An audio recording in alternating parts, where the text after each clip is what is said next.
pas selon la chair. Car les âmes avec lesquelles nous combattons ne sont pas charnelles. Continuons. Mais elles sont puissantes par la vertu de Dieu pour renverser des forteresses. Verset 5. Nous renversons les raisonnements et toute hauteur qui s'élève contre la connaissance de Dieu et nous amenons toute pensée captive à l'obéissance de Christ. Quelqu'un dit Amen. Amen. Asseyez-vous dans la présence de Dieu. Renverser les forteresses. Dites avec moi, renverser les forteresses. Je n'entends pas bien. L'une des batailles de la vie chrétienne consiste à faire face aux forteresses. Les croyants font face aux démons. Voici les miracles qui accompagneront ceux qui auront cru. En mon nom, ils chasseront les démons. Chasser les démons n'est qu'un élément fondamental du plus jeune de tous les chrétiens. Un pasteur qui dit qu'il est puissant parce qu'il chasse les démons n'a rien compris de la spiritualité. Chasser les démons, c'est le b.a.-ba de l'évangile. C'est les signes qui accompagnent une vraie conversion. Et vendredi, nous avons parlé en disant qu'un chrétien doit chaque semaine chasser un démon. Et si tu as devant toi un enfant de Dieu qui ne chasse pas les démons, c'est que lui-même il est un démoniaque. Maintenant, chasser les démons, c'est le b.a.-ba. Mais on a fait de ça un ministère spécial. Mais au-delà de chasser les démons, la Bible dit, Paul est le maître en matière de la compréhension du principe de la nouvelle alliance. Lorsqu'on parle de la nouvelle alliance dans la Bible, il faut se rendre compte que Paul a compris mieux que Pierre, mieux que Jean, mieux que Jacques, les principes qui sous-tendent la nouvelle alliance. Parce qu'il est le seul qui a vu Jésus ressusciter dans sa conversion et qui, par la grâce de Dieu, a compris les mystères qui concernent la grâce et la loi, la nouvelle alliance et l'ancienne alliance, le sacerdoce d'Aaron et le sacerdoce de Melchisédek. Il a établi une comparaison à ces choses. Quand Paul écrit donc, il s'adresse à des églises locales dans le but de leur expliquer la véritable essence du christianisme. Il va s'adresser aux Philippiens, et aux Éphésiens, aux Galates, il va s'adresser aux Corinthiens, aux Romains, et à chaque peuple, Paul adresse un message spécifique selon les informations qu'il a reçues de cette localité. Quand il parlera aux Galates, il parlera de la suprématie de la grâce sur la loi, parce que l'apôtre Paul s'est rendu compte que les Galatiens qui avaient commencé par l'esprit étaient sur le point de finir par la chair. Il va dire, comment pouvez-vous commencer par la foi et vous voulez finir par la loi? Et il établit donc la supériorité de la loi sur de la grâce sur la loi. Quelqu'un dit Amen. Amen. Quand il va donc écrire, par exemple, aux Éphésiens, il va parler de l'unicité de l'évangile. Il y a un seul corps, un seul Dieu, un seul baptême, une seule foi. Il va élever le combat spirituel dans une autre dimension. Et il va clairement faire comprendre que les dons du ministère sont envoyés par Dieu sur la terre afin d'aider les hommes. Et il entend par dons du ministère les hommes que Dieu a envoyés. Il a fait des dons. Il a fait des dons aux hommes. Et c'est nous. Il a fait les hommes comme apôtres, les autres comme prophètes, les autres comme pasteurs ou docteurs, et les autres comme évangélistes. Quelqu'un dit Amen. Amen. Mais lorsque Paul va parler aux Corinthiens, il va parler des dons aussi, mais il va parler pas des dons comme des hommes, mais comme des aptitudes que l'Esprit donne à un homme naturel pour être capable de accomplir des choses surnaturelles. Il va lui dire qu'un homme en tant qu'un être humain ordinaire est capable de produire des résultats extraordinaires s'il y a un extra appelé le don, le charisme qu'il y a dans sa vie. Quelqu'un dit Amen. Amen. Dieu ne t'appellera jamais à faire ce que tu peux faire. Révèle-nous, papa. Dieu ne t'appellera jamais à faire ce que tu peux faire. Dieu t'appellera toujours à faire ce que tu ne peux pas faire. Afin que, comptant sur sa grâce, tu sois en mesure de le faire. Si ta vision ne dépasse pas ton potentiel, tu as échoué, ce n'est pas de Dieu. Si ce que tu rêves n'est pas plus grand que ce que tu as, où tu es, ce n'est pas de Dieu. Parce que Dieu ne partage sa gloire avec personne. Si tu le fais parce que tu es capable de le faire, tu prends la gloire.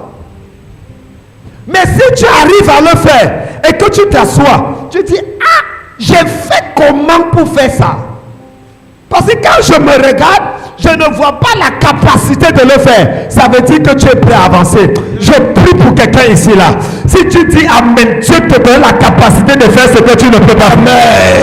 Ta manière de dire Amen, c'est comme pour les chrétiens. Je veux le Amen des croyants, des dirigeants, des hommes et des femmes de Dieu. Amen. Je peux parler à quelqu'un? Annonce, papa. Donc, quand il s'adresse aux Corinthiens, il règle certains nombre de problèmes qui sont liés à l'église de Corinthe. Et l'un des problèmes de l'église de Corinthe, parce que Corinthe était l'une des villes les plus charismatiques, l'une des villes les plus idolâtres, située auprès du port de Corinthe. C'est une ville qui adorait les divinités. Elle était particulièrement entre le mélange des Romains et des Juifs. Le plus grand centre de prostitution se trouvait à Corinthe. Les plus grandes abominations se trouvaient à Corinthe. D'ailleurs, l'église de Corinthe est l'église la plus charnelle du Nouveau Testament. Mais cependant, il y avait une bataille spirituelle à Corinthe à une telle dimension que les gens ne comprenaient pas ce qui leur arrivait. Paul donc va le dire dans 2 Corinthiens chapitre 10, après avoir traité le problème du caractère, le problème des péchés, le problème de la vie chrétienne, après avoir dans 1 Corinthiens 12 parlé des dons de l'esprit, dons de connaissance, dons de révélation, dons de parler en langue, dons de ceci, après avoir même parlé d'entrer dans le 2e épître de Corinthiens, où il leur a parlé de son autorité apostolique qui était combattue par plusieurs, car dans l'église de Corinthe, ils étaient divisés en 3. Il y avait les fan-clubs de l'apôtre Pierre, les fan-clubs de l'apôtre Apollos et les fan-clubs de l'apôtre Paul. L'apôtre Pierre, les fan-clubs étaient composés des femmes, parce que l'apôtre Pierre, quand il prêchait à Corinthe, il racontait les histoires. Oh, les femmes aiment les histoires, parce que quand Pierre prenait la parole, il commence à dire clairement, vous savez, quand on marchait à Jésus, après un moment, il a eu faim, et il a dit j'ai faim, et j'ai dit à Jean, on fait comment? Et Jean a dit on ne sait pas, il n'y a rien à manger ici. J'ai dit que laissons-le ici à côté du puits, et puis on est parti dans la ville acheter le pain, et quand on part, on revient, il parle à une femme, on est étonné, quand il parle comme ça, les gens, il dit, et puis Jésus me dit, on est dans la barque, on avait travaillé, prêché, fatigué, et à un moment, on est là, Jésus nous a laissés, et on est allé dans la barque seul. Pierre dormait, même Thomas dormait. Et après, je me réveille, je vois quelqu'un qui arrive. Je vois comment André me dit, regarde, tu vois celui-là, c'est un fantôme, c'est un démon. J'étais sur le point de chasser le démon. Quand on entend la voix de Jésus, il dit, c'est moi, n'ayez pas peur. Frères, mes soeurs, je vous assure, Jésus, on a regardé, on a touché l'eau, il marchait sur l'eau. Toutes les femmes de l'église disent, oh! Tu vois comment les femmes disent à l'autre que vous qui supportez Apollos a vu ça. Vous qui supportez Paul a vu ça. Et on marche. Et puis j'ai dit, Seigneur, si c'est toi, ordonne que je marche aussi sur l'eau. Les pieds que vous voyez ici. Les pieds ici. J'ai mis le pied comme ça. J'ai tremblé. Frère, je suis pas tombé. Et puis j'ai marché. Et après, le vent a soufflé. J'ai commencé à tomber. Heureusement que la grâce est. Toutes les femmes ont s'aimé le jour là pendant que Pierre prêchait. Donc, et puis il y avait Apollos. Lui, il n'avait pas vu ces choses, mais Apollos était un érudit. Quand il parlait, tu pensais que c'était le docteur Jonathan Camden qui est en train de parler. Yes. Quelqu'un dit, il commence à parler de tout. Voici comment ça se passe. Enfin, il faut comprendre le système, le mystère de la parole de Dieu, compris dans le gnosticisme qui est établi dans telle chose par rapport à. Tous les jeunes de l'église étaient pour Apollos. Ils étaient friands du savoir. Et puis Paul, qui avait fondé l'église, lui, c'était les anciens qui l'aimaient. Parce que Paul, c'était la profondeur. Il dit, frère, je vous assure, l'église, il établissait les principes doctrinaux de l'église. Mais c'était divisé. Maintenant, quand Paul, après avoir créé l'église, va recevoir les nouvelles de ce qui se passe, il va corriger donc ces nouvelles. Et parmi les corrections, il va toucher un point fondamental qui est la parole des leaders de ce matin. Il va dire Kaba Ute Kala Kaya. Rebasuta la kabraza katala. Je reçois. Indege kago brako zaka. Je reçois. Il va dire quelque chose qu'il n'a dit nulle part ailleurs dans tous les évangiles. Quelque chose qu'il n'a pas dit aux Galates, qui aux Romains, il n'a pas dit aux Philippiens, aux Éphésiens. Il va dire dans 2 Corinthiens 10. Si nous marchons dans la chair, nous ne combattons pas selon la chair. Qu'est-ce qu'il est en train de dire? C'est vrai qu'on est physique, c'est vrai qu'on est humain, mais les principes qui sous-tendent notre fonctionnement ne sont pas physiques, ne sont pas humains. Yes. Oh, quelqu'un ne me comprend pas. Yes. Quelqu'un ne me comprend pas encore. Amen. Il est en train de dire, c'est vrai que quand tu me vois, je suis comme toi. Tu ressembles exactement à un non-croyant. Mais tu ne fonctionnes pas comme un non-croyant. Yes. Il y a quelque chose. Tu viens d'un autre règne, d'une autre dimension. Yes. Il dit, si nous marchons dans la chair, nous ne fonctionnons pas selon la chair. Car les armes avec lesquelles nous combattons ne sont pas charnelles. Mais elles sont puissantes par la vertu de Dieu. Écoutez, nous renversons les forteresses et toute hauteur qui s'élève contre la connaissance de Dieu, et nous sommes prêts à punir également lorsque l'obéissance sera complète. Nous renversons les raisonnements. Voici là où je vais en venir. Dites avec moi, renverser les forteresses. Renverser les forteresses. Le combat spirituel le plus élevé qui garantit une délivrance définitive est le combat des forteresses. Tu peux chasser un démon aujourd'hui, demain il revient. Tu peux renverser un hôtel aujourd'hui, demain on rebâtit l'hôtel. Oh my God, oh my God, oh my God. C'est pour ça que chaque fois il y a un renversement des hôtels. Jésus lui-même dit, quand tu chasses un démon, qu'est-ce qu'il fait? Il part dans un lieu désert. Il a obéi, il est parti. Tu l'as chassé, non? Mais il erre. Il ne sait pas où se... Qu'est-ce qu'il fait? Il revient guetter l'ancienne maison. Il voit la maison, c'est propre. Ce n'est pas que tu es dans le péché. C'est propre, c'est nettoyé, c'est meublé. Tu as même carrelé, changé la peinture. Il dit, tiens, la maison est même devenue plus grande. Tu as pris le poids, le stress est parti. Il dit, tiens, la maison suffit maintenant. Tu as une nouvelle coiffure, des nouvelles trucs. Il dit que il va appeler des démons plus puissants que lui. Il dit, les gars, il y a un endroit pour nous là. Et ils reviennent et la condition de la personne. Et puis, j'ai envie de prier pour quelqu'un. Tout esprit qui a été chassé de ta vie un jour, si tu dis Amen, il ne retournera plus jamais là. Amen. Ta manière de dire Amen ne me plaît pas aujourd'hui. Amen. Je peux parler à quelqu'un. Je peux parler à quelqu'un. La Bible dit que les démons partent et reviennent. Les hôtels sont renversés et rebâtis. Quelqu'un me dit, mais comment pour les hôtels? Pour les démons, tu as expliqué. Pour les hôtels, c'est simple. Pour la simple raison que nous renversons l'hôtel, mais nous n'atuons pas le bâtisseur d'hôtel.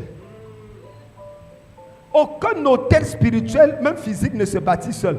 Il y a toujours quelqu'un qui est responsable de bâtir l'hôtel. Oh, voici le problème. Parce que le plus souvent, vous attaquez et tuez le sorcier. C'est bon. Mais le sorcier, avant de partir, lègue son héritage. Le fils du sorcier prend la relève. C'est pour ça que la bataille est continuelle. Et il rebâtit l'hôtel. C'est pour ça que chaque fois tu renverses là. Mais il y a quelque chose.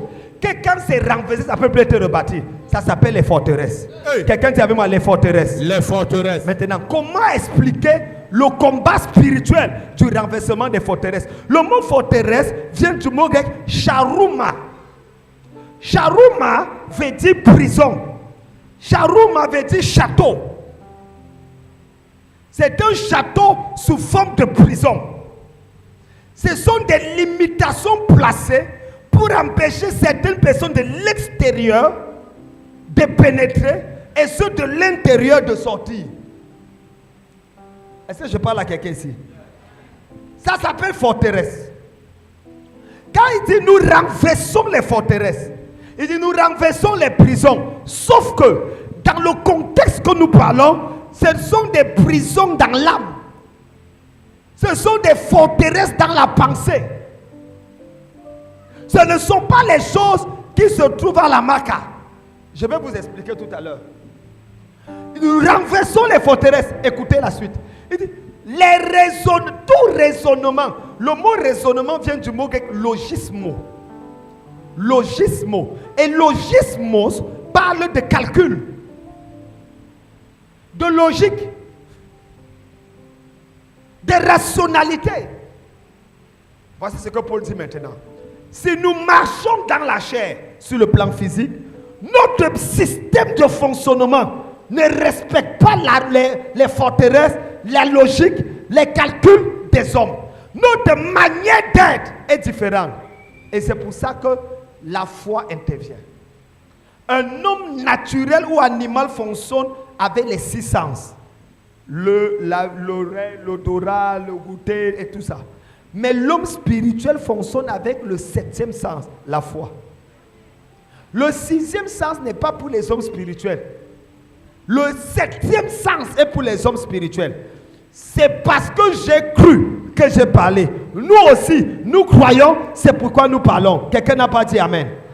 Maintenant, je vous ai expliqué en tant que leader qu'un homme de Dieu ou un enfant de Dieu ne dit pas ce qu'il voit, mais il dit ce qu'il croit.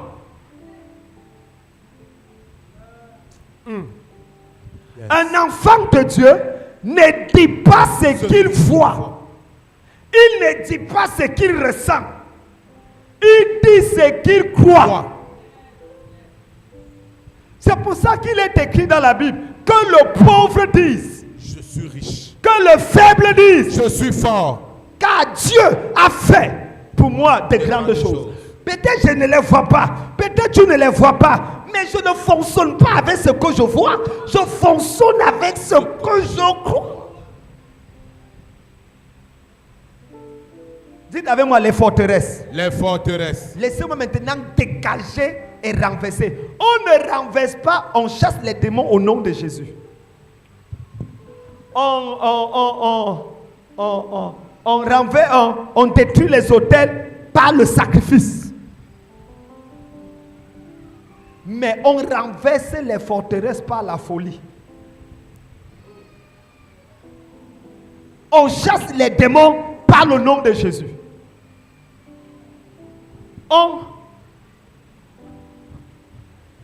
On détruit les autels par le sacrifice.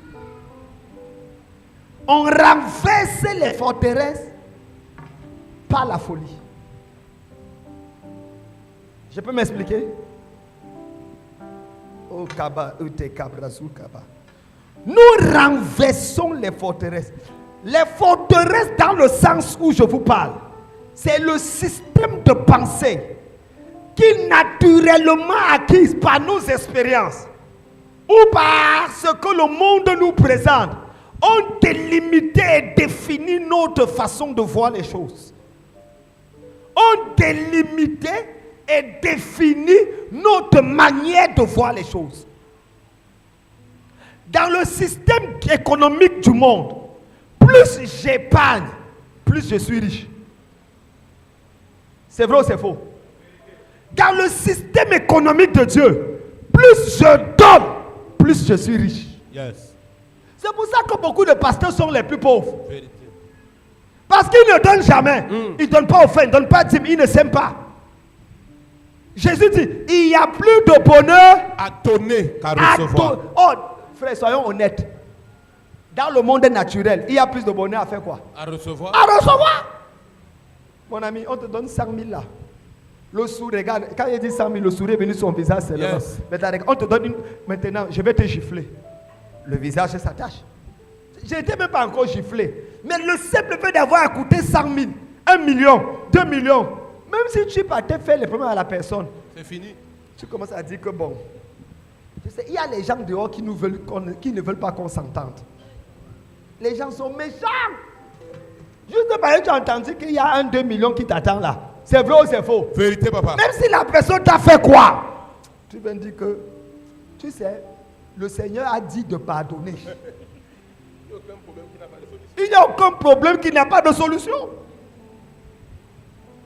Dans le système du monde, opposé au système de Dieu, le raisonnement, la forteresse, ce sont les raisonnements que le monde nous a imposés. Regardons par exemple la conjugaison. Comment est-ce qu'on conjugue en français? Je suis, tu es, il est, nous sommes. Vous ne connaissez pas ça? Première personne, deuxième, troisième. Première personne du pluriel, deuxième, troisième. Donc, on nous a depuis l'enfance fait comprendre que tout doit commencer par je. Moi d'abord. Ensuite, mon prochain. Et enfin Dieu. Mais chez les Hébreux, ils conjuguent première personne, il. Deuxième personne, tu. Troisième personne, je.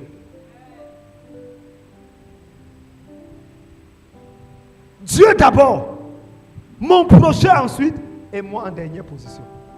Oh, quelqu'un n'a pas dit amen. Quelqu'un dit avec moi, les forteresses.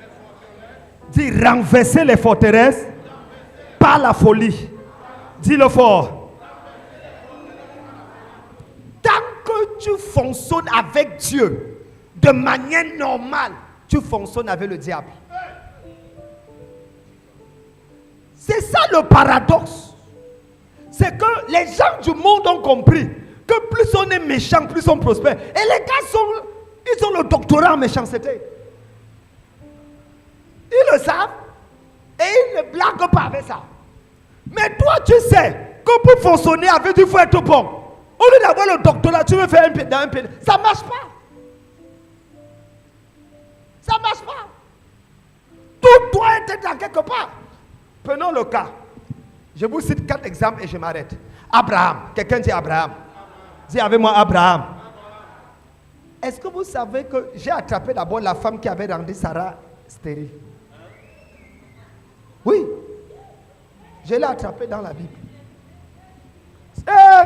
C'est que je ne voulais même pas parler de ça, mais vous voulez... Je l'ai attrapé, elle s'est cachée. La femme qui est responsable de la stérilité de Sarah. Quelqu'un dit Faya. Quelqu'un dit Faya. Sarah devait être enceinte depuis. Quand vous lisez la Bible, le verset qui suit la Bible dit, la femme, Sarah, la femme d'Abraham, n'avait pas d'enfant, elle était stérile. Verset 16, suivant. Agar, sa servante égyptienne. Dès qu'on parle de la stérilité de Sarah, on met Agar. C'est pour ça que ce n'est pas pour rien que Sarah a dit à Agar, va prendre mon mari. Agar lui avait dit, hey, madame, tu souffres pourquoi? Moi, je peux t'aider. N'oubliez pas qu'Agar était une femme égyptienne. Quelqu'un n'a pas dit amen. Non, vous ne me comprenez pas. Je n'entre pas là-dedans. Il y a des gens que j'ai trouvé. Je vous ai dit que j'ai trouvé le nom du propriétaire du coq. Qui avait chanté le jour que Pierre... Je vous ai démontré ça, non? Yes. Jusqu'à donner le nom. Je vous ai donné le nom du fils prodigue. Celui qui avait envoûté le fils. Le fils prodigue. C'est dans la Bible. Je vous ai donné qui avait rendu le pauvre Lazare malade. C'était qui? J'ai enseigné qui a tué le pauvre Lazare. Le chien. La Bible dit que Lazare était atteint d'ulcère et il mourut. Les chiens venaient laper ses ulcères. Lazare n'est pas le seul à avoir les ulcères. Job avait les ulcères, mais il n'est pas mort. Parce qu'il n'y avait pas de chiens qui lapaient. Général, le chirurgien de la C'est pour ça que dans l'Apocalypse, la Bible dit dehors les chiens. Hey. La Bible dit que Jezreel, parlant de Jézabel, les chiens viendront manger, boire le sang que à même endroit. Vous parlez de quoi? Non, n'entrons pas là-dedans. Quelqu'un dit forteresse. Forteresse. Dieu dit à Abraham, le problème est Agar, c'est vrai. Mais il y a quelque chose dans ta tête qui doit tomber. Il dit quoi? À partir d'aujourd'hui, tu ne t'appelles plus Abraham. Tu t'appelles comment? Je n'entends pas bien. Abraham. Je n'entends pas bien. Abraham. Vous savez que quand Dieu a dit à Abraham de sacrifier son premier fils, son fils unique, c'était vrai ou faux? Pourquoi? Il avait 2 fils. Lève-toi, tu parles. C'était faux, papa. Donc Dieu dit à Abraham, sacrifie Ton fils unique. ton fils unique. Il avait combien de fils? Il avait 2 fils. Il avait qui et qui? Ismaël et Isaac. C'est faux. C'est faux. Abraham n'avait qu'un seul fils. Dieu n'est pas fou. Il dit, prends ton fils unique. Est-ce que Dieu ment? Est-ce que Dieu ment? Toi, tu viens de dire que Dieu ment. Si Dieu dit, prends ton fils unique, ça veut dire que c'était son fils unique. Mais est-ce que Ismaël n'était pas le fils d'Abraham? Ah, c'était son fils. Pourquoi Dieu nous a voulu? Dieu, la question c'est que à qui est-ce que Dieu a parlé? Il a parlé à Abraham ou à Abraham? Non, c'est vrai. C'est vrai. C'est à Abraham qu'il a parlé. Il dit, prends ton fils unique. Abraham n'a pas de fils. Abraham a un fils. Kabari Kazuka Batusa Balaya. Tout ce que tu as avant la promesse de Dieu, ça ne compte pas. Dieu a encore des choses qu'il a réservées pour toi. Si tu dis Amen fort, ça va arriver. Amen. Tu dis Amen fort, ça va arriver. Amen. Quelqu'un dit fire. Assois-toi. Non, il parle à Abraham. Il dit prends ton fils unique. C'est pas là. Maintenant, Abraham, Dieu pour donner Isaac à Abraham devait d'abord casser la forteresse dans la vie d'Abraham. Yes. Maintenant, écoutez-moi, pardon, Parle, leader, papa. écoutez la partie ici. Vous savez, les forteresses ne se chassent pas comme les hôtels et les démons. Ça ne se fait pas du tic au tac. L'une des caractéristiques pour traiter les forteresses dans une vie, c'est le temps. Le temps. Le temps. Ben, c'est un système de raisonnement. Le nom Abraham a dû être changé en Abraham, pas parce que Dieu voulait ajouter H en son nom. Mais Dieu était en train de déclarer le père d'une multitude. C'est-à-dire que désormais Abraham ne se voit plus comme un homme qui n'a pas d'enfant. Désormais quand on l'appelle, on dit Abraham. On dit père d'une multitude. Maintenant regardez, Abraham arrive devant ses serviteurs. Il dit qu'à partir d'aujourd'hui, appelez-moi père d'une multitude. Parce que j'ai beaucoup d'enfants. La première personne qui va regarder et demander s'il chauffe, c'est Sarah. Tu vas bien. Tu m'as trompé avec qui? Tous ses serviteurs, 1 mois, 2 mois. Dieu, dès qu'il a dit ça à Abraham, Abraham n'a pas eu les enfants. Hein? Non. 1 an, 5 ans. Un jour, j'imagine les serviteurs d'Abraham appeler Abraham et lui dire que, pardon, dis-nous la vérité. Tu es sûr que c'est Dieu qui t'avait parlé? Quelqu'un dit la forteresse. La forteresse. Dis plus fort, la forteresse. La forteresse. Est-ce qu'il n'y a pas des choses que Dieu t'a dit jusqu'à présent tu ne vois pas? Si, papa. Hey! Et tu demandes, est-ce que c'est vraiment Dieu qui m'avait parlé? C'est Dieu. C'est qu'il y a un processus que Dieu veut faire en toi, Yes. avant de faire au travers de toi. Amen. Il y a quelque chose que Dieu doit casser en toi avant de produire.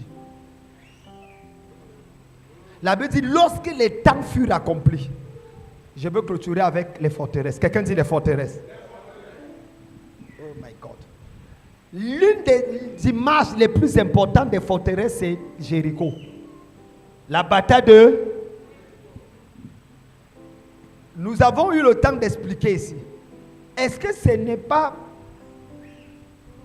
Est-ce que Dieu ne pouvait pas renverser les murs de Jéricho? Ça tombe. Mais qu'est-ce qu'il dit? Faites le tour. Premier jour. Deuxième jour. Et quand vous faites un tour, vous partez vous asseoir. La journée est validée. Deuxième jour. Vous faites le tour de la ville. Vous partez vous asseoir. Maintenant, est-ce que vous pensez, qu'est-ce qu'il y a dans la tête de ces gens? Dès qu'ils ont fait ça au 3e jour, ils se sont arrêtés, ils disent, Josué, depuis qu'on suit Moïse, aucune stratégie comme ça n'a jamais eu lieu. Nous on battait, on fonçait et on gagnait. Toujours. Donc si tu ne connais pas écouter Dieu, dis-nous. Ne nous mélange, ne nous fais pas nous sentir ridicules. Oh, vous ne me comprenez pas ici. Ah, papa. C'est-à-dire, imaginez qu'ils ont appelé Josué. Il dit, comment on doit faire le tour?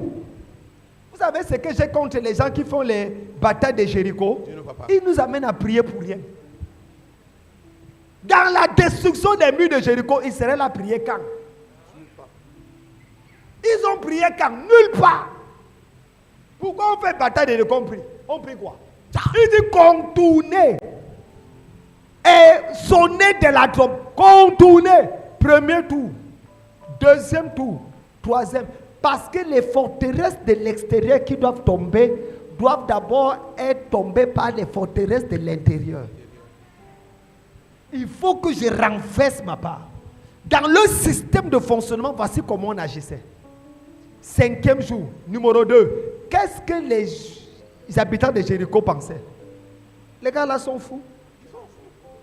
Ils sont comment? Ils sont fous. Ils ont perdu la tête. Même si c'est le sport qu'ils font, ils font un tour de sport, ils ne pas dormir. Même si c'est le sport, c'est seulement un seul tour, ils ne pas dormir. Ils ne font rien. Donc, tant que les gens ne voient pas que tu as perdu la tête, tu n'es pas en train de fonctionner dans le règne de Dieu. Yes. Et le 7e jour, ils font 7 fois le tour. Et à ce moment, tout le monde est sur les murailles. 7 fois le tour. Et après, on sonne de la trompette. Et ils crient. Ils ne prient pas. Bon! Et chacun monte devant lui. Les murailles sont là. Tu cries en allant vers les murailles. Si ce n'est pas la folie, c'est quoi? Et pendant qu'ils avancent, bam! Les murailles sont écoulées. Je prie pour quelqu'un ici. Je reçois. Ça, c'est une parole qui concerne 14 personnes. Toute barrière qu'il y avait devant toi, tout obstacle qu'il y avait devant toi, avant mercredi 17h, la barrière là va tomber au nom de Jésus. La forteresse là va tomber au nom de Jésus. Amen. Celui qui dit Amen plus fort que son voisin, il prend la chose avant. Amen. J'annonce que les murailles de Jéricho tombent devant toi au nom de Jésus. Amen. Quelqu'un dit Amen la première fois quelque chose tombe. Amen. Ton Amen que tu viens de prononcer vient de faire tomber l'esprit de réclamation dans ta vie et dans ta famille. Amen. Le deuxième Amen que tu vas donner, Kabra Ouze Kalabo Je Shakaba. reçois.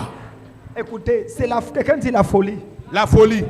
Est-ce que vous savez que parfois les grandes choses arrivent quand on ne s'attend pas?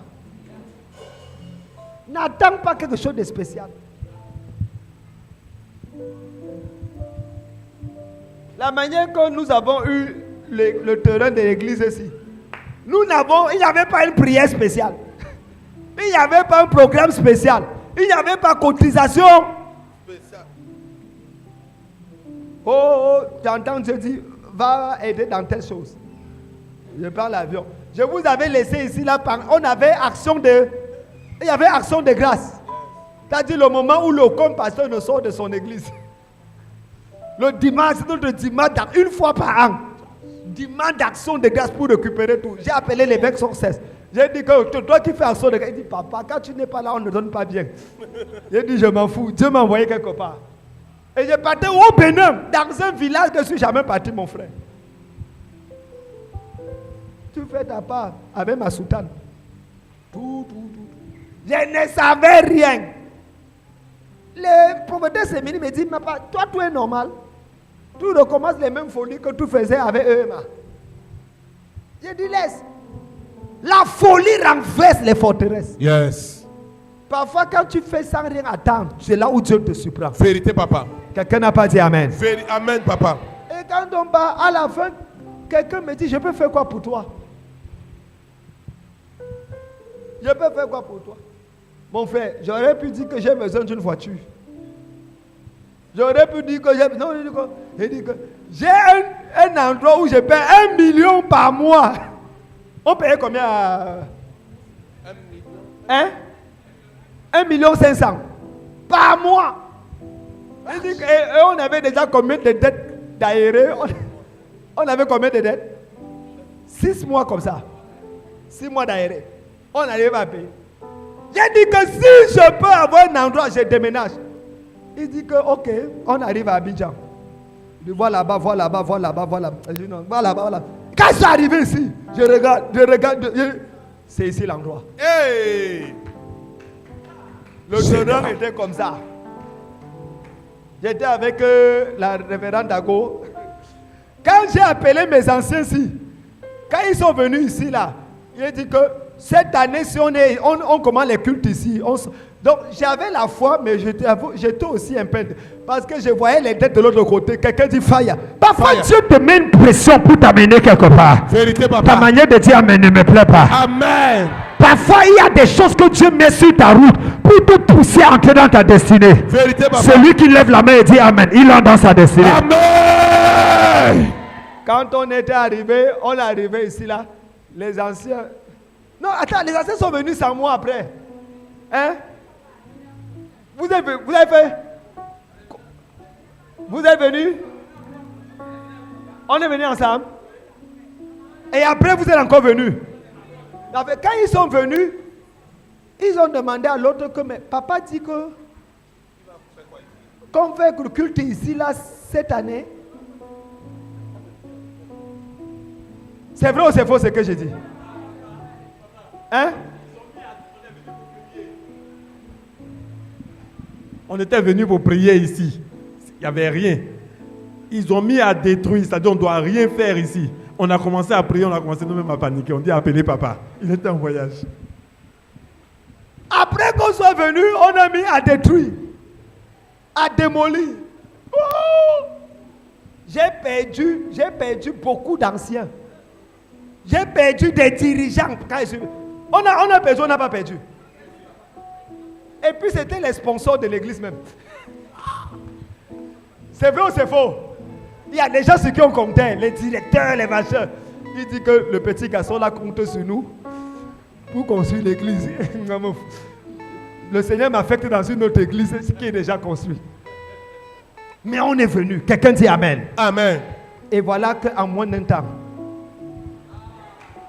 Power! Quelqu'un dit renverser les forteresses. Renverser les forteresses. Tant que tu n'es pas fou, tu ne peux pas voir Dieu à l'œuvre. Vérité, Je papa. prophétise dans la vie de quelqu'un. Si tu dis amen, la folie va te permettre de renverser les forteresses. Lèvons-nous, nous allons clôturer. Yes. Les gens arrivent déjà pour notre culte.